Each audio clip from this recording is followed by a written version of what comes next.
Kind of fast, kind of not. Either way, always running or talking about it. Welcome to the Kind of Fast podcast, powered by Upward Running. Let's get into it.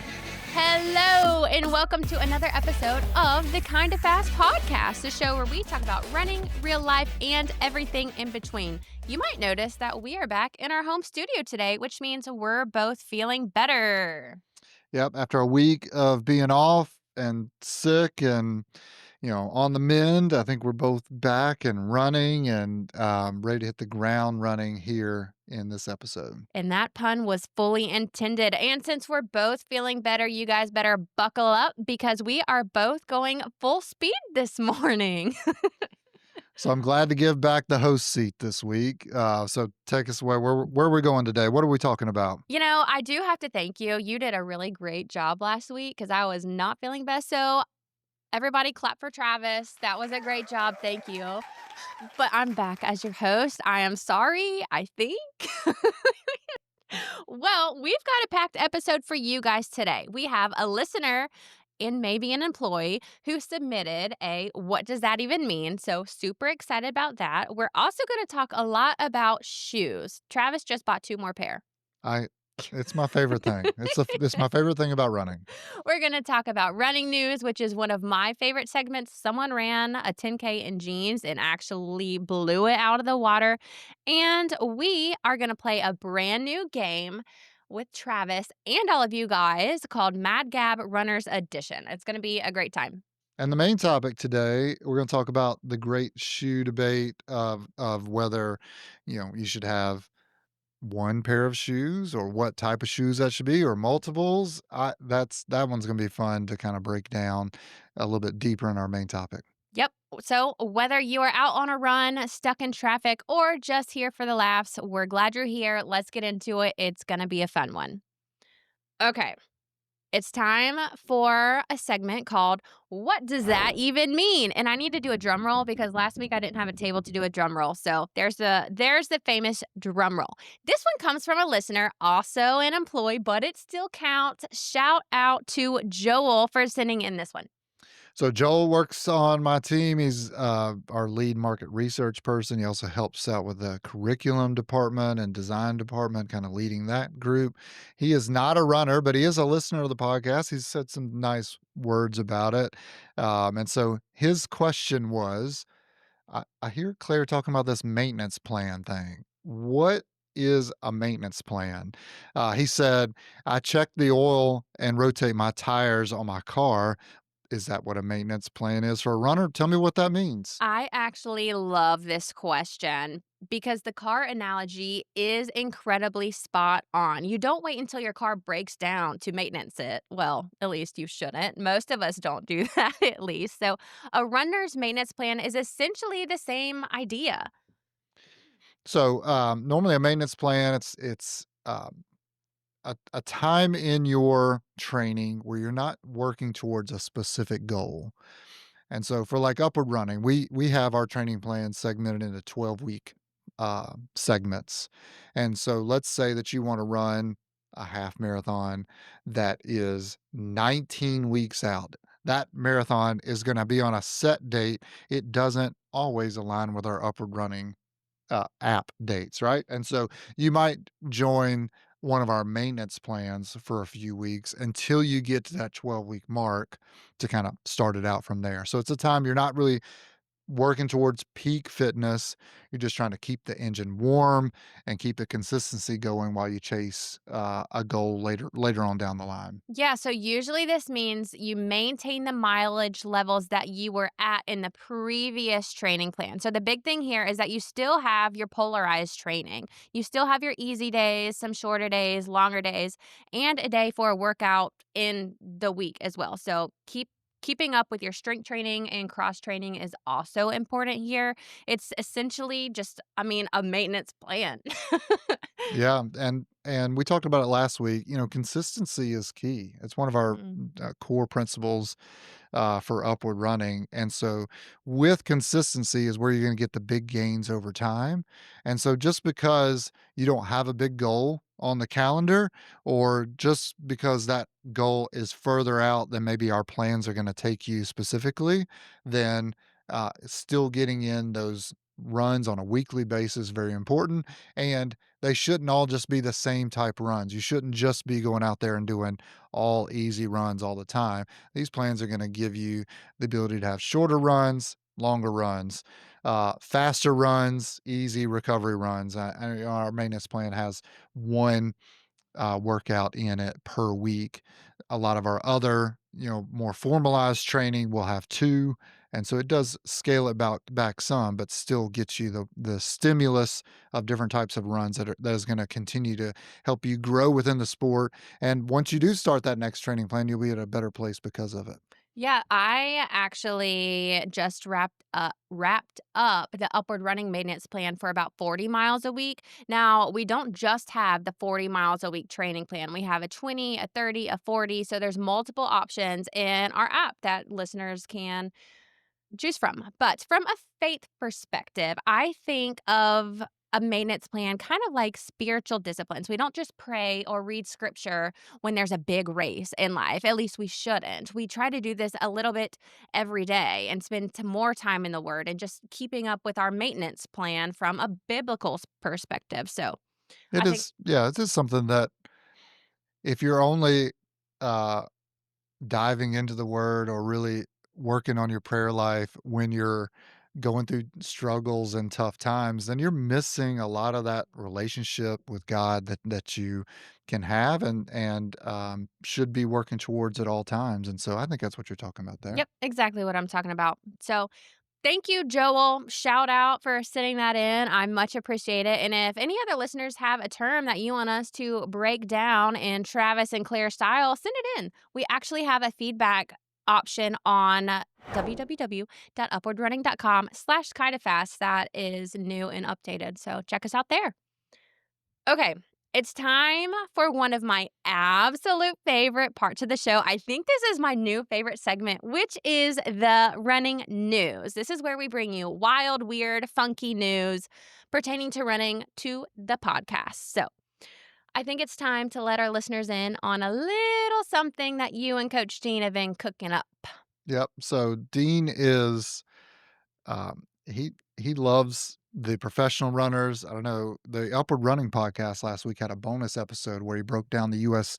national championships with a couple of his buddies and kind of talked about each one of the different races. And he follows it closer than I do, and I follow it fairly well myself. But in the spirit of competition, we need to see who's better at this. And so it started off as a who could better pick the world championship winners, Dean or I. But then he thought, well, let's open it up to all of our listeners out there, to the Run Club and to the Kinda Fast listeners out there. I think that'd be a good thing. So we're going to develop something that's kind of a March Madness or some type of playoff predictor you might play in other sports, and you'll pick the top three for each running race in the world championships, which is kind of mid September. And what it does more than anything for me, if you ever play fantasy sports or something like that, it gives you a rooting interest in something that you might not actually care that much about. So um, if you pick, why am I blanking on any Kung runner? Fu Kenny. If you pick Kung Fu Kenny over Noah Lyles in the 200, then that would give you a rooting interest for picking that race, and you'd care about who would win there. Yeah, so if it is on the oval, it's going to be fair game. So that basically means if it's a track event, it's fair game. We're not going to do the field events unless you guys are just super adamant of us including it. If you are, let me know and we can change up our plan a little bit, but it's going to be a great time. Stay tuned for more information about that to come. I am excited and I am a sore loser, so just throwing that out there. Yeah, we'll see how we do. Know that there are 4 Diamond League events between now and the World Championships. There's one in Poland, one in Belgium, and two in Switzerland, including the finale of the Diamond League this year, which I believe, and I don't know all the rules of this, and I should, but I think you can still win a way into the World Championships by doing well in the finale of the Diamond League there. Because like Wow. Yara Naguse is one of our top 1,500 runners in America. We all expected him to make the team. He finished fifth in the U.S. Championships, but I read on his Instagram that there's still an opportunity for him to make the World Championships based on how he does in these Diamond Leagues. So if you want to do some prep, some uh, some research on these things between now and the World Championships, you can check out some of those things. I think Peacock normally carries these. Flow Track will carry them sometimes. I generally just try to catch them after the fact on YouTube. So that'd be a good way to check out some of these races leading up to the World Championships. Yeah, we really just wanted to put a bug in your ear now so you can start prepping, and it's going to be a great time. I am super excited about it, and I hope you all are as well. Speaking of competition, here's something that might surprise you. The majority of runners aren't at the front of the race at all. They're actually in the middle or what we call the back of the pack. I personally like to call these people the party pace crowd. That's my favorite pace is the party pace. So you're trying to tell me that if you run a race, not everyone wins. Yes. Got it. Yeah, that makes sense to me. Um, So we saw something from Run Repeat that said that if they looked at over 35 million results and found less than half of all half marathoners finish under 2 hours. In fact, only the top 10% of women break 157, and about half the men are over the 2 hour mark. Wait, so what's your half PR? I ran 127 high, like 54, 55, something like that last February. Not this February, but the February before. Yeah. So does that make you an elite runner? Not definitely not. It makes me kind of fast. I don't even think I got an age group award on that one. I might have. I can't recall. But just that's a good. I think it was 6:43 pace to give an exactness there. That's I think fast. I can go faster than that, but that's my PR, and the PR doesn't lie. That's what it is. If you did get an age group award, you probably ended up throwing it away regardless because you're weird like that. Yeah, But I I don't run for the rewards, for sure, and so it's all about racing myself to see what can be if I can be the best version of myself. And what she's referring to is I've kept my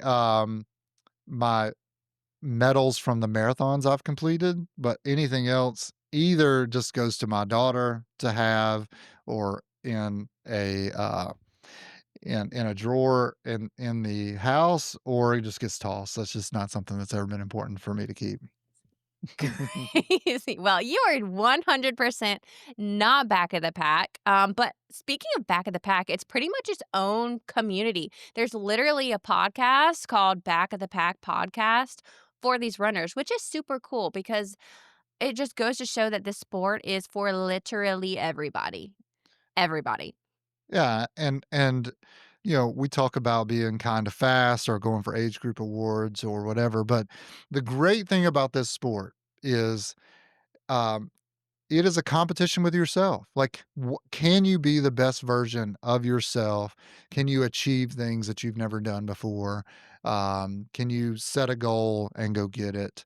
Like, all of those things can happen regardless of where you are in the field of the race. And so I can have the most worthy, noble goal for myself that only I care about.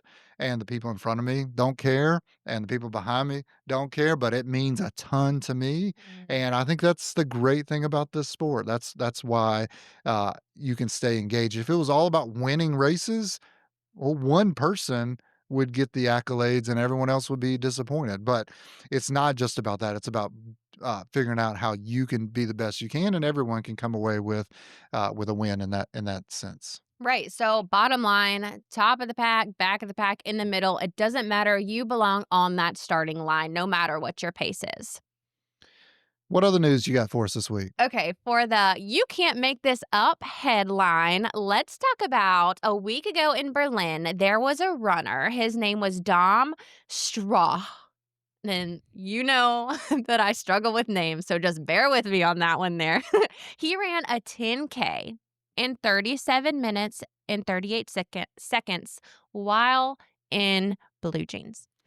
Not exactly the most moisture wicking material out there. Chafage is a strong possibility on that. If you're wondering, 37, 38. That's 603 per mile. That's getting it for 6 miles right there. That's good.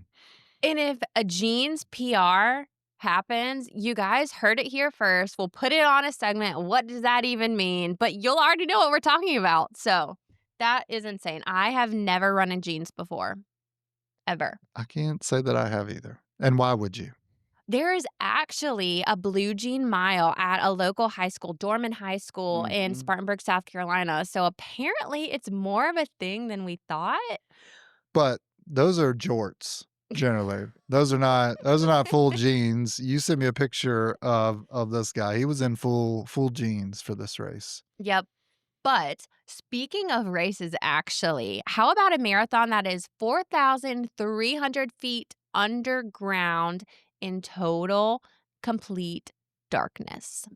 Just tell me more about it. Okay, so on October 26th, there is a crazy marathon happening. It's actually going to be competing for a Guinness, however it's said. Guinness. Guinness world record. Claire can't talk. It's an underground marathon, completely dark in a Sweden, like, gold mine or a zinc mine, something like that. But the thing is, you can't just sign up for this race. Like, you have to be picked for this race, which is Mm, even crazier. hmm. Like, why? That I that's interesting. So it's a charity run. Is that what you said? Yep. Trying to raise $1 million there. I would think there's pros and cons of this. I would wonder about air quality if it's in a mine. Yeah. Like a lot of miners, you hear about having, you know, lung issues later in life and that kind of thing. So is the air quality good for a marathon? If it is, I'm sure it's very cool. There's no sunlight that you have to deal with or anything like that. It could be a really great experience potentially. I actually read that it's 75 to 87 degrees in this tunnel, which isn't terrible. Well, that's warmer than I would have expected because most of the time underground, you would It's think cold. cooler. Yeah. Yeah, I guess not in this mine. And the runners are running in circles. I mean, it's not you gotta think it's a full marathon. So that's 26.2 miles, but they're having to do laps. Would Yeah. you do I mean, yeah, I think this is a pass for me. it? Yep, I'm gonna pass on this one too, but you best believe after October 26th, we are reporting back on this marathon. So stay tuned for more, guys. Stay tuned for more. Okay, moving on. And last but not least, let's talk about something a little bit more practical than running circles in a dark mine. Okay, let's do it. Nasal strips. Yeah, so nasal strips have been around for a while. Used to be more popular in other sports like the NFL. You'd see people doing this. This was a thing when I was in high school in football that you would see more people utilizing these things. Supposed to open up your airways of your nose. Um, some people just think they're expensive stickers on your face. So that's what we're talking about. Yeah, the science here is mixed from what I was reading. Studies show that they can reduce nasal resistance, so you might feel like you're breathing easier, which could contribute to your VO2 max, but it doesn't necessarily improve the VO2 max. So the big exceptions would be runners with like deviated septums and stuff like that. But mm, I think there's probably a placebo effect here and some clever marketing to get people to buy an expensive Band-Aid for your face. That's my view of it. Well, runners do say that they're helpful in long runs. So I don't know about you, but I need all the help I can get on long runs. So maybe I could try it. But apparently it depends on how you apply them. Some colors do better than others. I don't know. That sounds like a marketing gimmick to me. Yeah. A little bit. For me, it's another pass on this one, but hey, maybe I'm not the target audience. I'm not the one seeing this on my social media. You are. So, maybe that you're the one they're going after on this one. Stay tuned. I'll be sure to wear my nasal strip in my new Puma shoes. So Yeah. okay, let's move right on to our main topic of the week. Today, we're going to talk about something that every single runner has an opinion on, and that is a pair of shoes.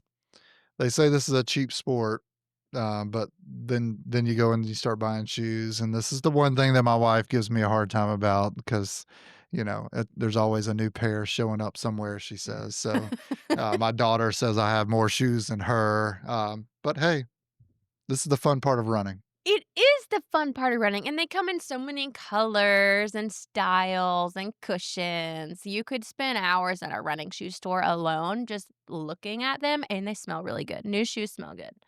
I said it here first. There we go.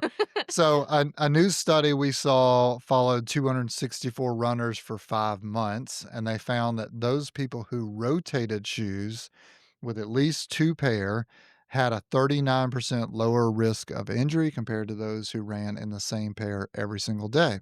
Wow, that's a high number. And that is a risk I'm willing to take. I will try this trend and pass on the nasal passage trend, okay? We'll start there first. But the reasoning behind this makes so much sense if you think about it. Different shoes load your muscles, tendons, and joints in slightly different ways. I mean, think about your flip-flops versus your running pair of shoes. I mean, they're completely different. So that variety changes the stress patterns on your body, so you're not hammering away at the exact same muscles or tissues over and over and over again. Such a great point. So, there's a pair of shoes that I've been wearing almost a year at this point. When I first started wearing them, they were my primary pairs of shoes. It's a New Balance shoe that's got a carbon plate in it, and for whatever reason, I've had bad Achilles for a number of years now. It's very common for men over 40 to have Achilles issues, and I am no exception from that. And it seems like softer shoes seem to bother it more than more hard, foam type shoes.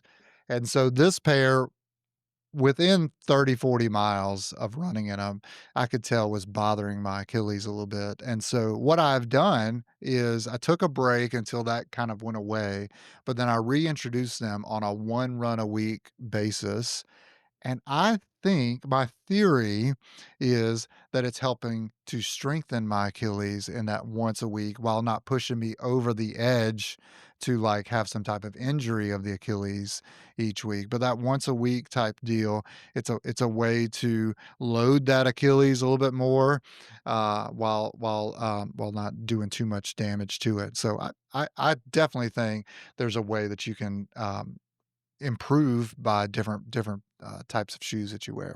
And didn't you just buy 2 new pairs of shoes? Well, Speaking of. yes, I mean, so so I like to run in 2 pairs of training shoes at any given time. One is gonna be more of a daily trainer, that's got plenty of cushion on it.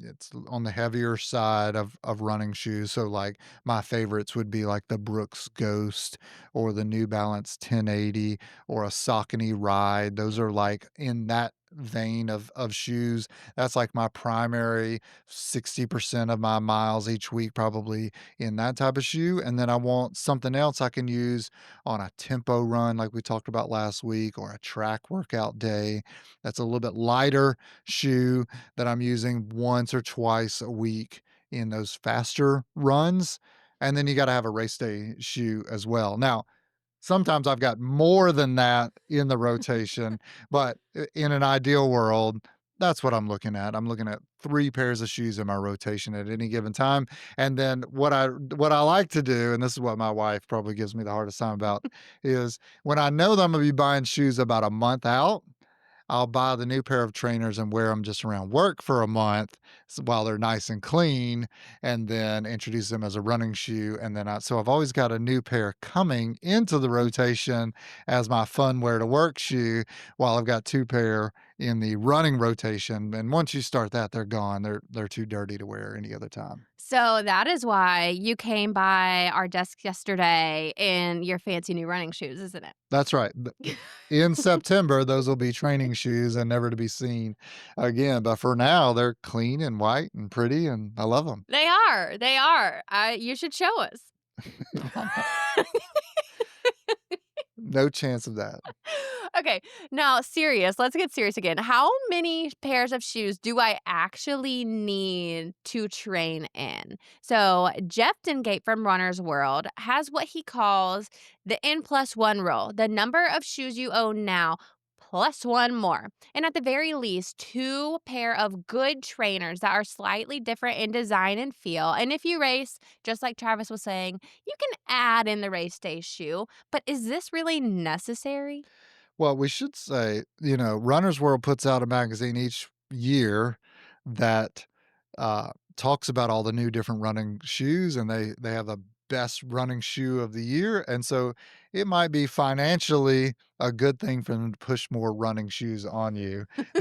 Where's the bias coming from? That might be the bias of Runner's World there. But I do think 2 pair of trainers and a racer shoe is a really good one to think about there. Tell us, what is your situation with running shoes? Are you running 1 pair, multiple? What is it? I do have multiple pairs, and I have to say, my husband really has been so supportive. The last 2 pairs of shoes I bought, and he has suggested to go to the running store. Now, I might have dropped a little hint and been like, hey, babe, there's a really good sale going on. So that worked this last time about 2 weeks ago. I currently am running in the New Balance 1080, and I just got a pair of Mizuno Wave Riders, which I haven't like broken in yet. I don't know why. Oh yeah, I got sick. That's why. Oh, yeah. But I haven't run in Mizuno since college, so I'm a little nervous slash excited to kind of add those into the arsenal. I do not have a pair of race day shoes yet. Gotta get a pair of the high-end racing shoes before your big half marathon attempt later this fall. Yep, that's what I'm gonna do. Alright, so back to the topic here. The Upward Running 5K challenge book that we have, it does a really good job of kinda breaking down shoes and what you should, consider on that. So what kind of things and tips and tricks does it provide there? Yeah, so Mitchell and Coach Dean did a fantastic job at the Upward Running 5K Challenge books. This book is actually used quite a bit in our church model side of things, but that's a whole different topic. Let's get back to shoes. Now, they talk about how it starts with fit. Your shoes need to fit comfortably right away. Like as soon as you put them on your foot, there should be no real breaking in needed. So you shouldn't have to wear them around work for a month to break them in per se. You should be able to wiggle your toes, but your foot shouldn't be able to slide around too much in the shoe as well. Yeah, I'm not breaking mine in, I'm just showing Showing them them off. off. That's right. So, then the next thing they talk about is feel. Uh, and so from a feel standpoint, what you wanna be able to do is make sure that you wanna go run in 'em. Like, do these shoes feel like something you can pick them up and put them down, you might say, from a running standpoint, and do they make you feel fast? I just bought a new pair of cleats for my daughter this weekend as she starts soccer again, and I said, "Do you feel fast in these things?" And she said, "Yeah." So that's what you're thinking about here. Like, can you feel like you want to move in these things? They should be an extension of you, not a battle with Mm. each and every step. That was a really good word. I love that. Now, the next thing we're going to talk about is protection. You guys think about it. You're running. You are literally hitting the pavement over and over and over and over and over. Protection it is so important. So your shoes should shield your feet from the pounding of running without overdoing it. Now you still want to feel connected to the ground, so too many cushions can sometimes mute your natural stride actually. So, I mean, this is where shoe technology has changed so much over the last decade or so. The foams we have now are better than anything we've ever had. You put on, if you were to go back and put on a pair of run shoes from the, say, 70s when the first running craze kind of hit America, then you would be amazed at how far we've come on these things. But there are varying levels of cushion and kind of protection for your body from the impact of that. And so, like I was saying earlier, a real squishy, soft shoe is bad for me. mm, They feel amazing in the store, but I've learned over time that if it's too soft, it's going to be bad for my Achilles. But it might be great for you, and it might feel like a plush pillow that you're running on that is just a great feel for you. Like for instance, I mentioned the Brooks Ghost, one of my favorite shoes. They make a Brooks Ghost Max, which has even more cushion, a little bit softer. I don't think that'd be a good fit for me. The Ghost is a better version as it relates on that. So wait, doesn't the 1080, the New Balance 1080 have a lot of cushion? I feel like that's my cushiest pair. it is very cushioned, but I don't feel like it's like squishy, Okay. squishy cushion.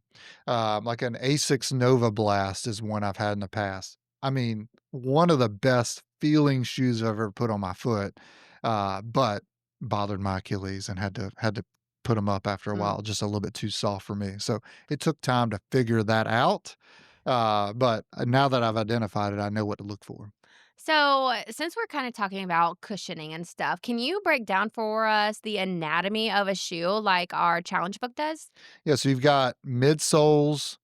You got the cushioning, the foam of it. You have an upper and you have outsoles. And so the midsole's where the magic happens there. This is the foam under your foot. It determines, how it absorbs shock, and how responsive it feels. And you got all that pounding that's happening on each individual leg each time you're doing it. I think it's something like 2,000 pounds of force is impacting each leg when you're running.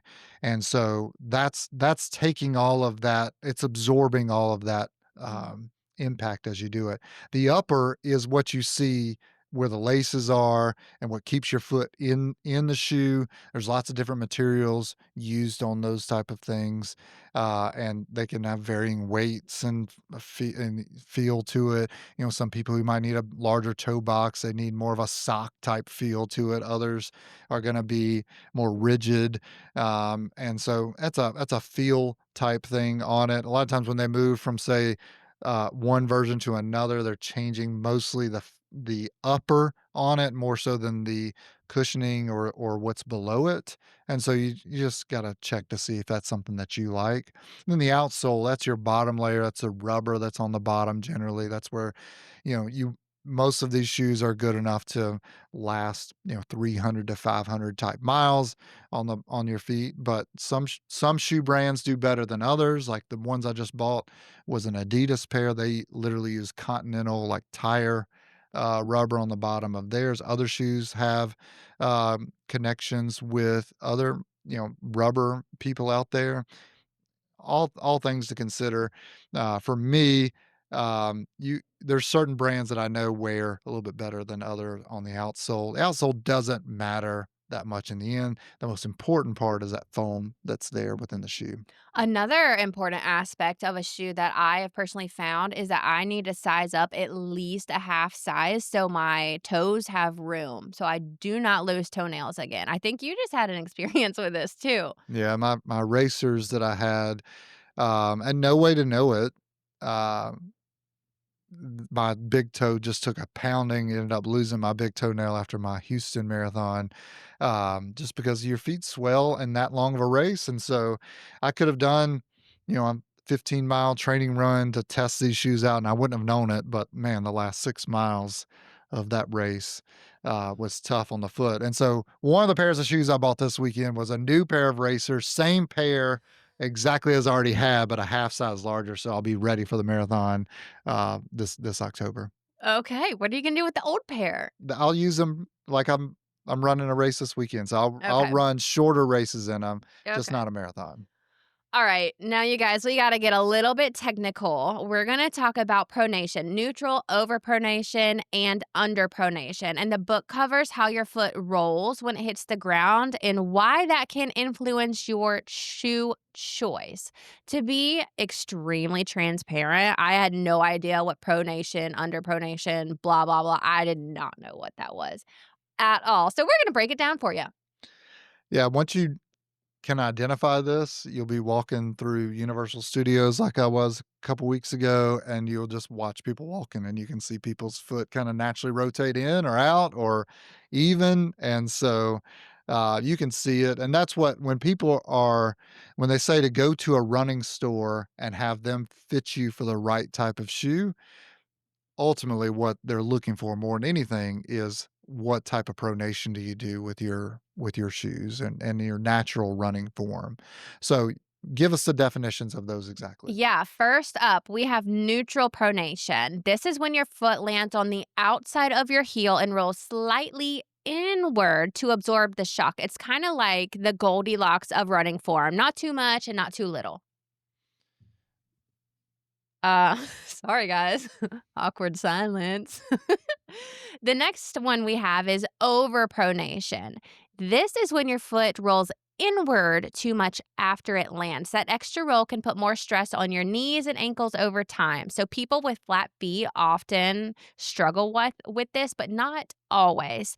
Last but not least, we have underpronation. So this is the opposite of that. This is when your foot doesn't roll inward enough, so you stay more on the outside edge of your foot. Now that can mean less shock absorption and more pressure on the outer leg. Yeah, some people call that supination as well. And so um yeah, if you just think about it, if your foot is rolling one way or another consistently, just think up the chain. So your knee specifically, but your ankles involved, your hips involved, your glutes involved, your back's involved. Somewhere along the line, you're probably going to have an issue. Let me say that again. Somewhere along the line, you're probably going to have an issue that's going to crop up if you're in the wrong type of shoe because you're just putting lots of pounding, lots of weight in an unordinary way on a certain piece there, and your shoes can really help curve that and make sure that the shoe is taking the impact and not say the outside of your knee. Okay, another point to kind of piggyback on that, not everyone who kind of underpronates needs a stability shoe. And you know what? I actually don't think we talked about that. About The stability. yeah, so stability. So within these shoes, there's stability built into some of these that will help against overpronation or underpronation. Then there's other shoes like I run in a neutral shoe. And so when I just rattled off 3 different types of brands of shoes, 3 different brands, 3 different shoes, I know they're all neutral shoes, and so when I go to look for a new pair of shoes, I'm normally going to those 3 types of shoes, and I'm looking at which one's on sale for last year's model. That's just how I do. I try not to pay full price for these shoes any which way.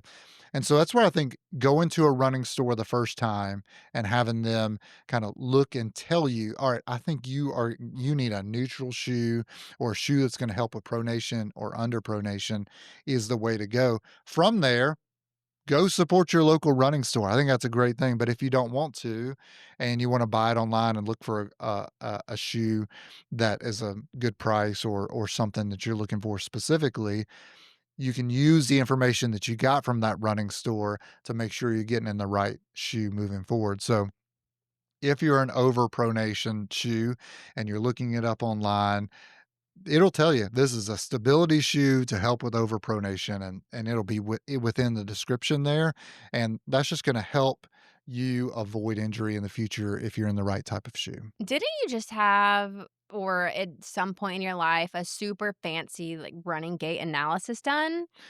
Yes, but not necessarily for shoes. Okay. It was more around efficiency and, trying to avoid injuries in the future.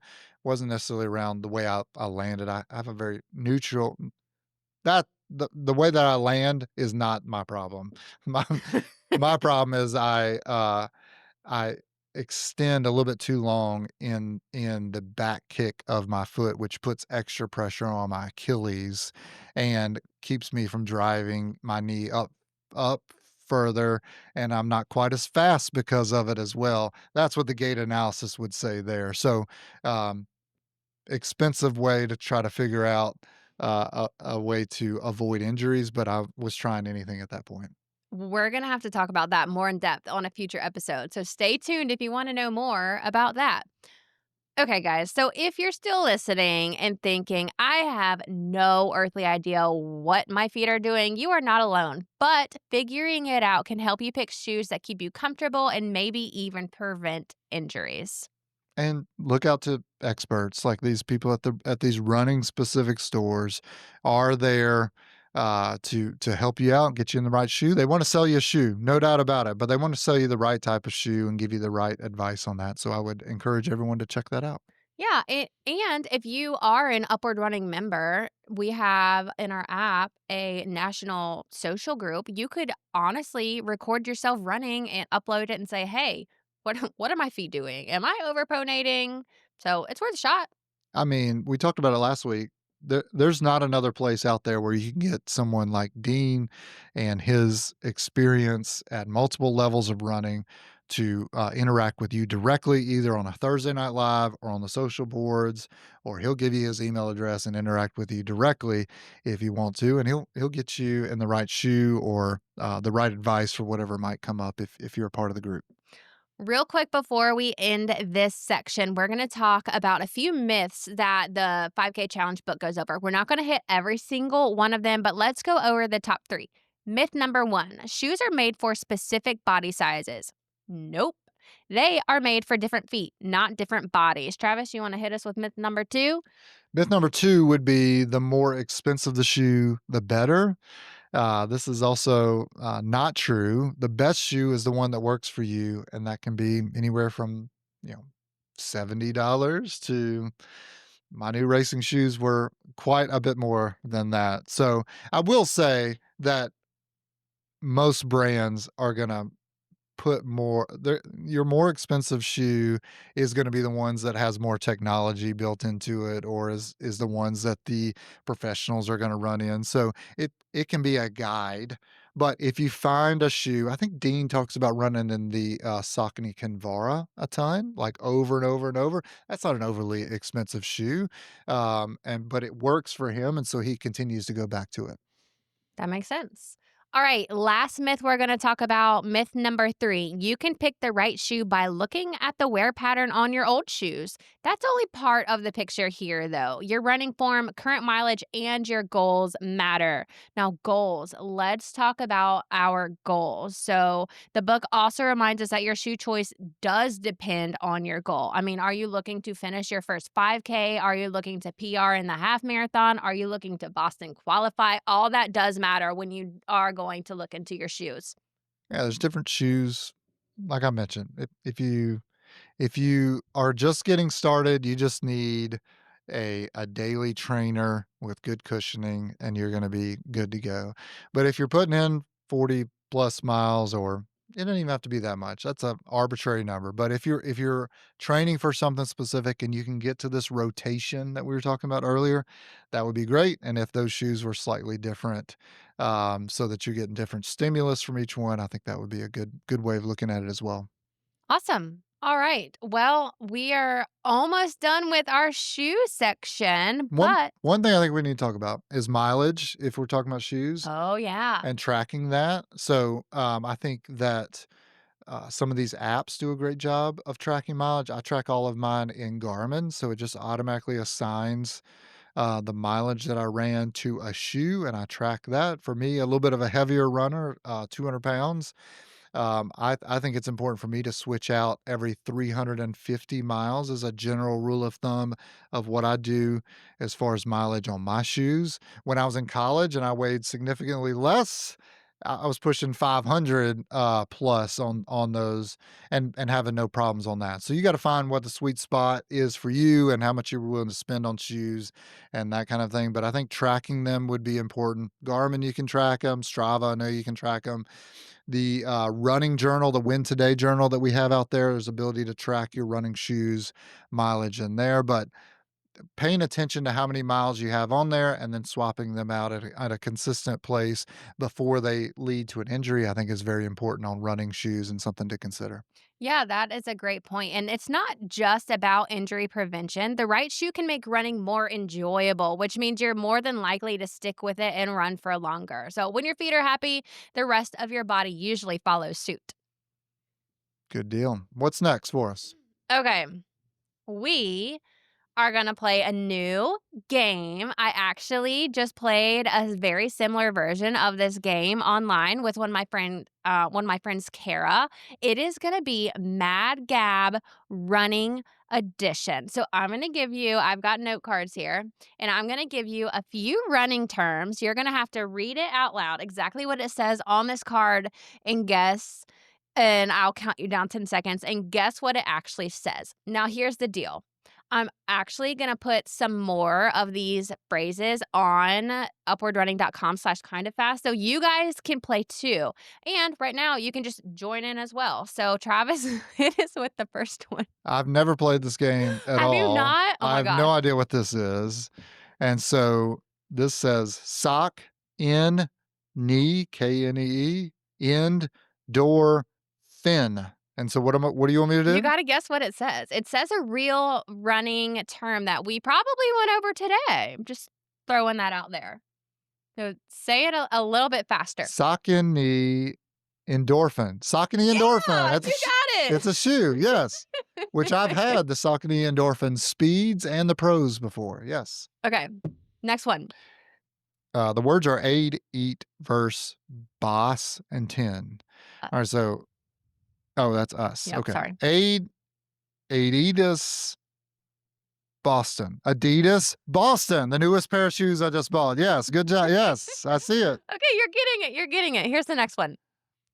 Brew, cuss, scust. Let's see. Brucuscust. You got me stumped on this one. Okay, Brucuscust.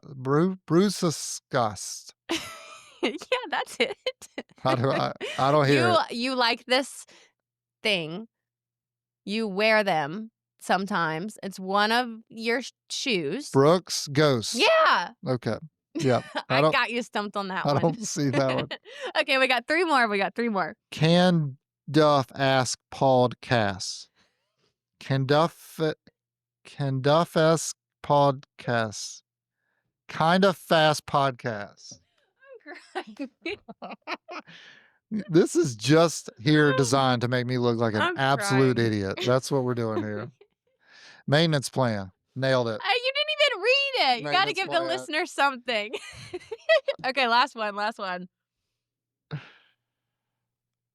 Upward Ron Inc. So it's upward running. Woo! You did it. See, wasn't that fun? I got slightly better as we went. It's true. Now, if you guys want to play, again, go to upwardrunning.com/kindofast, and I have some note cards on there that we did not go over today, but they are pertaining to running. So I had a lot of fun. I'm sure you did. Okay, before we wrap up, we're almost done with today's episode, but we got to talk about something.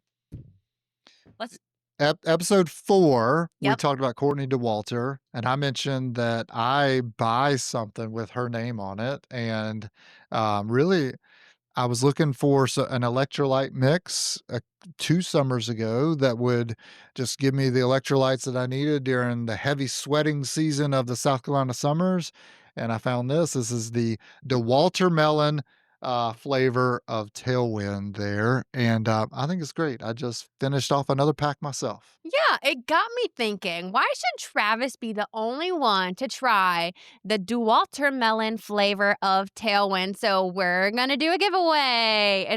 It's going to be really simple, and you don't even have to pay for anything to win. So what we have here is if you like the podcast wherever you're listening to it. If you hit the subscribe button to it wherever you are taking this in, and then you leave us a comment or review telling us that you liked it, we'll enter you in for this. And Claire will reach out to you and get your shirt size and get you an upper running shirt as well. Yeah, so not only are you gonna get to try the Dauwaltermelon, and I had to say it again just because it's fun to say, Hmm. you're gonna get an upward running shirt. I think that we should pull the winner live on the podcast, so stay tuned for that. That might happen. We'll find out. But like, subscribe, leave us a comment wherever you listen to this. It doesn't have to be one specific platform, and you will be entered to win. We'd love to hear from you out there that you're enjoying it, and we'd love to be able to get this over there to you. All right, so before we wrap up, let's talk about training for this week. So, sick last week. How did last week end up going for you? I ran, I think, 27 to 28 miles last week. So, I mean, I was pleased with that coming off of the couch, quite literally not able to move. This week, I am picking back up. I ran on Monday 5 miles. Tuesday, I've got 5. Wednesday, I've got a speed workout. My long run this week isn't super long, which I'm excited for. I think it's only 7 miles.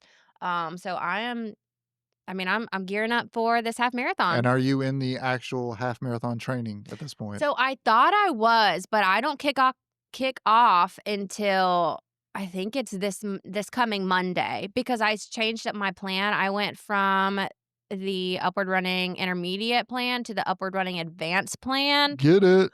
Woo, we'll see how it goes. But I start that on Monday with an 8-mile run. That's gonna be great. Gonna get the best out of you this year. So, for me, I had my best week of the year last Wow. week. I hit 50 miles, which is a little bit more than I actually wanted to. It's just how the runs landed there. I don't That might be the high for the whole season for me because I'm trying to be like 47, 48 on my up weeks here. But did a great track workout midweek, and then had my first 20 plus miler on Saturday with some marathon pace work within it. And so great week that week. This week, the first part of it's all about recovery from that. I've learned over the years not to push it too much when you've got these big efforts. I'm 44. I need to realize that I need some extra recovery. And I'm running my first race of the entire year is a 5K on Friday night in the heat. And so we'll Ooh. see how that goes and kind of where my fitness is and where I need to go in the next 2 months or so before the big race. So it's a I'll still get my mileage in this week, but it's an odd week where I'm like in recovery mode until the race, and then I still got a long run to get in over the weekend. So expect a full race recap on the next episode of the Kind of Fast podcast. It does make it a little scary. I'll be thinking about it with a half mile to go. I know that this race, I've run it before. It's got like a slow grade hill the last half of the mile, a half of the race. It's like basically a mile and a half down, a mile and a half up, and then you finish with this little downshoot the last maybe point one of the 5K. And so when I'm grinding it out, I'll be thinking, well, Claire's going to be asking about me about this next week. So I gotta push hard up the hill there at the end. There we go. You got to do it for the listeners here, Travis. Do it for the listeners. And with that, our time is up. Don't forget that this podcast is brought to you by Upward Running, which is a community built to help you run with purpose, stay motivated, and find your people. As always, this journey is more than miles. God is in every step. The good runs, the tough runs, going up the last half mile of a hard race uphill. He's with you on that too, Travis. It all matters to him. At Upward Running, this is where faith and fitness meet, and we'd love to run with you. You can join us at upwardrunning.com/kindofast. That's upwardrunning.com/kindofast. And if you use the code kindofast, you get 2 weeks free, and we'll know that you heard about it on the podcast, which we would be very appreciative of. Yeah, we will be back next Friday. Don't forget about our giveaway. Like, comment, subscribe, and you could have some Dauwaltermelon. Yeah, there you go. So keep running your race, the one God has marked out just for you. Until next week, see ya. See ya.